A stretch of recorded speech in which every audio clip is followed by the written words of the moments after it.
I've been looking towards the past a lot recently. Maybe it's the year slowly coming to an end that I've been looking at what we've been able to accomplish in the 5 months that we've really been pursuing this channel. We've been able to grow from probably less than 100 to almost 18,000 subscribers. Our Discord has grown to 1,000 members, and all of these things are going to continue to happen, including some really fun collaborations that are going to happen in the next couple weeks. So, really fun stuff. But we can't look towards the past forever.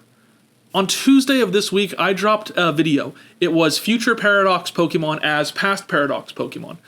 But looking towards the future a little bit more, that bright, scary, chrome-colored future, I wanted to ask, what if we did the opposite?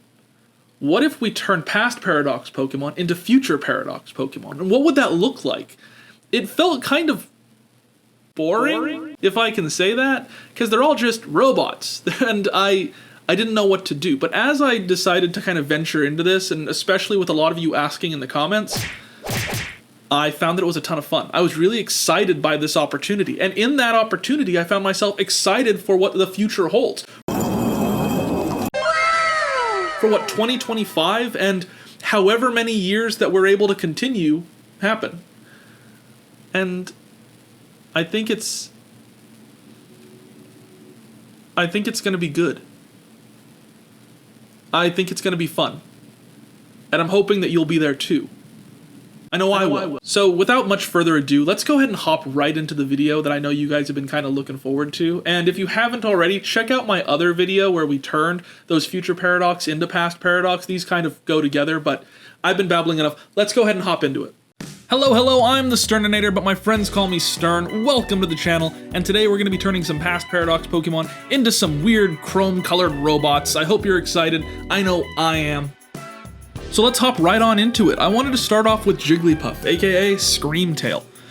I kind of played around with the structure and the design of this character a little bit more than some others, mainly because this was the first one that I started out with. And something that I came to realize and take notice of with these future paradoxes is that they all seem to fulfill some sort of job. They fulfill a type of role in their building. They are uniquely and intelligently designed in that way. So I got to play with that idea. I also got to bring in some of the inspiration from not just Jigglypuff, but Screamtail as well, which is always fun in these prompts because it adds just that extra layer of, I don't know if it's making things easier or more difficult by having so many extra resources, but it is a thing. It is something that exists. So I pulled those things in and thought, what if Jigglypuff, who's known for singing, very famously a singing Pokemon, instead was able to quiet rooms, able to create almost like a white noise. I thought about how some people will have a white noise machine that allows them to sleep better, myself included, and thought, oh, that'd be kind of interesting if it's able to absorb sound in that way and utilize it like that. I thought it was kind of exciting, kind of interesting. Let me know what you think in the comments below. I'm always interested in you guys' opinions and what's going on there. Kind of like you saw in the beginning of the video. I go through all the comments. I always read as many as I can. Even if I can't comment back, I try to show support by liking them at the very least. But yeah, I thought it was kind of an interesting concept, something I got to play with, as well as playing with the coloring. These Pokemon, Future Paradox, handle color a little bit differently, specifically shading, than other Pokemon. I've noticed that the bright and vibrant kind of starry areas to their body don't have a ton of shading. They almost emit their own light, which was fun, challenging, but fun. And it let me kind of use the energy of this Pokemon in different ways, which I found myself really enjoying. I liked it a lot, giving this kind of built-in area of influence, this area of like where you're meant to look. So it was fun and it was different, and I found myself really liking it, which is weird because I'd been straying away from drawing Future Paradox Pokemon for so long because I was worried about these types of aspects that ended up making it more exciting to draw. And so this is Iron Lullaby, a normal steel type. It bears some resemblance to a creature noted in a paranormal magazine, and can be found floating about the grassy fields of Paldea. It can be difficult to come across though, as it moves silently, absorbing nearby sounds into itself, ready to blast outward whenever it may feel threatened. But in the immortal words of Kermit the Frog, we'll be moving right along, and to Brute Bonnet as well as its counterpart Amoonguss.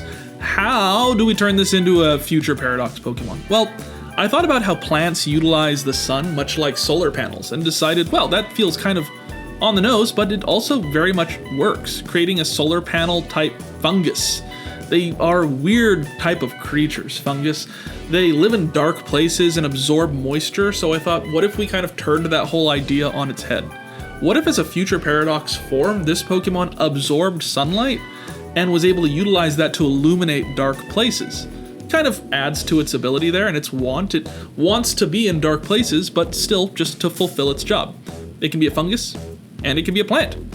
And playing on those ideas, I was able to kind of generate some shapes that allowed that to work. I played with how I wanted to light those a lot because they feel like they don't really fit the aesthetic of a future Paradox Pokemon, especially with those luminous type of areas that they have. But I wanted to play with it nonetheless, kind of make it work, kind of make it function in a way that made it feel similar, the same. I'm not sure, but I knew the direction that I wanted to go. I knew that I wanted to go solar panels. I wanted to keep that fungus type of look and make sure that it looked like Amoonguss, as well as looking like a variation on that past Paradox form. I also decided to get rid of the legs, because while the past Paradox form does have legs, I felt like they kind of didn't need to exist in this form. I don't know, it just felt like floating or bouncing worked more for that future Paradox type of look, so we went with that. I still wanted to keep some of those Amoonguss type of traits, like those big weird lips, and played with that as just kind of, well, what if it was just a piece of metal or a piece of the structure that emulated kind of this frown? I don't know why, I just think mushrooms are unhappy creatures, and I wanted to get that into the design here. A lot of this was just playing with some of my thoughts and my concepts, and I feel like that's okay, and that works with these type of designs. Sure, they may not all fit the exact prompt that I'm looking at. They may not all fit exactly the systems that allow for a future or past Paradox form, but they're fun, and they're great little thought experiments on what we're able to create, and I think that's the biggest thing. That's also me lampshading the fact that some of these may not fit, kind of like our past Paradoxes had some issues with color or design elements and not really fitting the exact vibe, but still working in some aspects. But this one, I think, works. So meet Iron Bastion, the electric grass type. It has similarities to something out of a paranormal magazine and uses its domed head to absorb solar energy to better illuminate the darker areas of caves where it tends to reside. It's also able to protect itself from intruders by forming a near impenetrable shield with its familiar looking arm guards. While a lot of these were really fun and just kind of came together naturally, the Misdreavus design, as well as the Fluttermane inspiration, turned out to be a little bit more difficult. They're Pokemon that are very ethereal, they're ghosts. So the question came, how do you make a ghost feel metallic? How do you make it feel future Paradox-y? That's a really good question, and if anyone knows the answer, let me know, because I played around with this design quite a bit. As you can see, I'm going in, making the designs, kind of figuring out what I wanted to do, and got to a point that I said, okay, this works, but I don't know if I'm super happy with it. So I scrapped it. I started over and kind of kept the things that I learned from that previous design and brought them in forward. I looked at some inspiration from other future Paradox Pokemon and found ways to kind of make those energy waves, those energy forms kind of work in a more metallic and futuristic type of aspect. It was a challenge. It was very much a challenge. And I decided to start going with this almost jet type of look, or a missile type of look. What if the kind of fluffs of the hair, of the ghostly energy that kind of swirl around the head, were instead utilized to create this aerodynamic sort of feel, kind of swoosh them backwards, create this helmet type of look. Because as I said before, a lot of these Pokemon have a job, they have a purpose in this futuristic world. So what if this one was kind of like our modern day drones? It was able to fly around and do its work that other Pokemon and other people couldn't do because it can fly and it can maybe even turn itself into a hard light hologram to go through stuff. I played around with it a lot. I don't know if I fully ever came to a position that I was 100% hyper confident with, but I came to a design that I like. I even look at those like spheres that swirl around it and turn that into what appear almost like handlebars on the front and wings on the back. Just give it a little bit more of that speedy type of look that gives off that aerospace type of design. Maybe not space travel, maybe air travel, but depending on where we're at in this future world, maybe it could be. Maybe this could be our astronaut style Pokemon, and all of this just kind of comes together in a really fun and natural way. I played around with it a lot, but I'm happy with what we came up with. Iron Stratus, the steel flying type. Stories have been told of a creature like this in a paranormal magazine. It is able to dash around in ways that most humans can't, and capable of turning its body into a digital hologram so as to pass through solid objects. Perhaps this is why it's so difficult to find, as it makes its home deep in caves, seldom traversed by trainers or researchers. Sandy Shocks. I think just by saying the name, you already know some of the issues that I found myself running into. Magneton is already kind of a future paradox Pokemon, right? It's steel, it's magnet, it floats, it's electrical, and maybe that's the reason that the Pokemon Company decided, well, wouldn't it be more fun to make it a past paradox Pokemon? Because a future paradox Pokemon of this Pokemon is just this Pokemon. I'm getting worked up. I decided that I wanted to go and just kind of make it, well, what if it didn't have the gravitational bounds that it had previously? What if in some ways it was not weaker power-wise, but weaker in concept? It was built specifically in the way to function in its modern day. But in the future, a future paradox version of this Pokemon, what if it had adapted to be more animalistic and could no longer hold itself together with those gravitational forces? What if instead it had to use something else, kind of collecting and combining and clattering these metal orbs that make up its body together to create these electrical shocks within itself? It's one of the few paradox Pokemon from the future that wasn't improved upon by man, but instead tried to improve upon itself, and in that way became much more of a catalyst to its own creation. It fights with itself. It's burdened by having to now be three bodies all at once, that it's lost that adaptability of being able to do so because, it has this gravitational force of electrical impulses that let it be able to combine and magnetize to one another. What if it doesn't have that anymore? What if these magnets are just for show? What if they're just leftover remnants of what it used to be, but now it's gone completely digital? No need for magnets, no need for analog technology.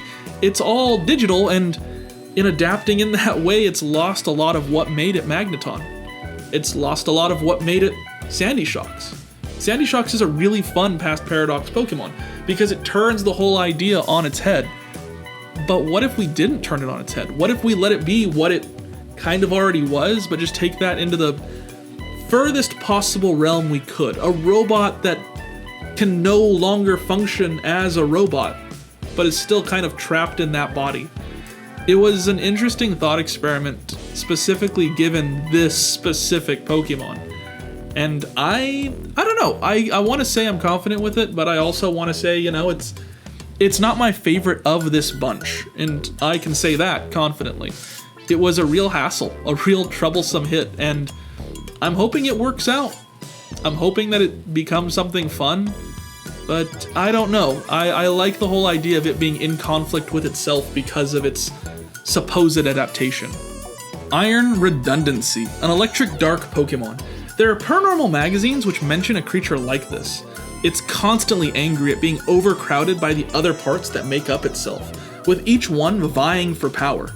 The heavy collisions of these fights output waves of sparks and electricity. It can be spotted near research stations 2 and 3, wreaking havoc in other high elevation areas as well. But of all the Pokemon that we've looked at today, I know what you came here for. I know that probably the second that you saw this video, you thought, Roaring Moon. Roaring Moon as a future paradox Pokemon, what could that look like? It's a fan favorite. It's very much a perfect counterpart to Iron Valiant. Oh, how do you make something that can go up against, in a separate game, a creature that takes into account two different Pokemon to build up itself? Well, you do so with Roaring Moon.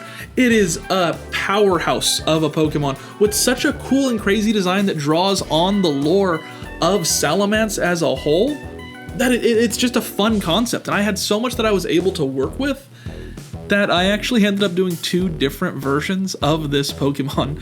One of them I'll put exclusive to the Patreon because it ended up being the one that, while it is cool and while it does work in a lot of ways, I think, this one just captures a certain je ne sais quoi, what do you call it, type of feel. So this is the one that I went with for the video, but the other one will be available on the Patreon, where I also do weekly free polls so that we can see what our Wednesday video is going to be. Last week, the winner of that poll ended up being Kaiju, and that was a ton of fun. So we'll have a ton of other polls going on there as well. Make sure to check that out in the description below, and join us at our Discord while you're down there. It'll be a link in that description. So yeah, I hope that I can see you there. We've got a really good growing community of a lot of fun and interesting people.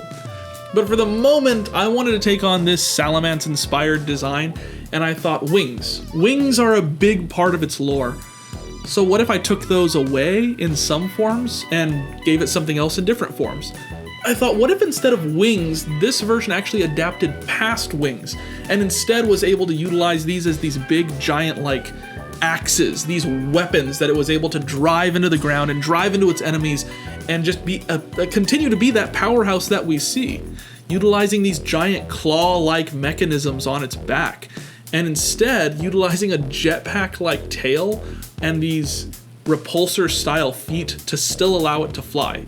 It keeps all of those same aspects to it, but it has almost this different kind of sadder story to it, where rather than adapting these huge wings, in the future it never adapted them to be able to carry its large body, and instead had to get implementation of a different sort to be able to fly. We've all heard that story before of Salamence and Bagon kind of looking up at the stars wishing it could fly, and then getting Roaring Moon, a creature that is like 90% wings so that it can. Even the mega form of Salamence got these huge wings so that it could fly. I didn't want to take that away from this Pokemon, but I wanted to reimagine it in a different way. So what if we used a jetpack? What if we brought in that mechanism that we see on Mega Salamence that still allows it to have a little bit boosted power, but now rather than being for flight, since it already can fly now, it's utilized to allow it to attack stronger. And so unto you I give Iron Vestige, the Dragon Steel type. I've read articles in a paranormal magazine about a creature such as this. It propels its body with a tail-like appendage that resembles a smoke trail, and it uses its massive pincer-like arms to turn quickly and attack harshly.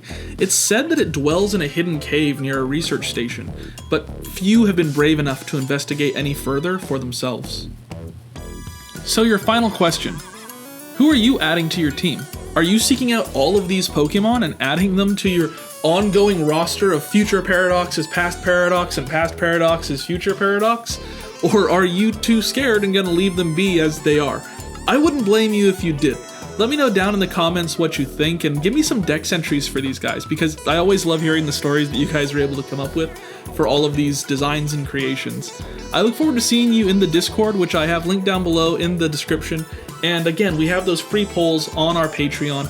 Go ahead and check those out. We're going to have stuff like Undertale, Poppy Playtime, Bendy and the Ink Machine, more Kaiju stuff, Hell of a Boss, Has-Been Hotel, everything you can think of. And let me know on the Discord what you think should be added to that list. I hope that I'll see you there, and it sounds like you know where to find me, so I'll catch you in the next one. Bye.